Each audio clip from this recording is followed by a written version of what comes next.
હવે આ બધી જ જેલોની અંદર ધાર્મિક લોકો પણ છે, અધિકારી પણ ધાર્મિક છે, કેદી પણ ધાર્મિક છે, એટલે ત્યાં આગળ મંદિર પણ છે, મંદિર બનાવેલા છે, વાર તહેવાર પણ ઉજવવામાં આવે છે. જ્યારે જ્યારે તહેવાર આવે એટલે કે રાષ્ટ્રીય તહેવાર આવે અને ધાર્મિક તહેવાર આવે ત્યારે જેલ તરફથી બધા જ કેદીઓને જમવામાં મીઠાઈ પણ મળે છે. તમને પ્રશ્ન થશે કે નોનવેજ મળે છે?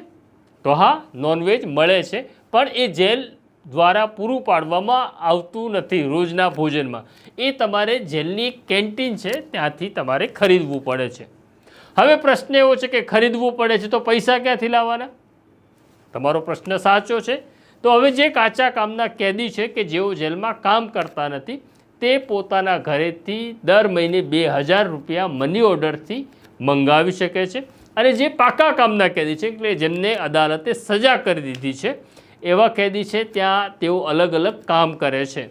એટલે જેઓ મજૂરીનું કામ કરે છે અને 90 રૂપિયા જેવો પગાર છે, જે અર્ધકુશળ છે, કુશળ છે, એમને એમની લાયકાત પ્રમાણે લગભગ 200 રૂપિયા સુધીનો પગાર રોજ મળે છે. તમે આપણે જે ચલણ વાપરીએ છીએ એ વાપરી શકતા નથી, એટલે એ પૈસામાંથી એમણે જેલની કૂપન ખરીદવાની છે અને કૂપન ત્યાં ચલણ રૂપે વપરાય છે.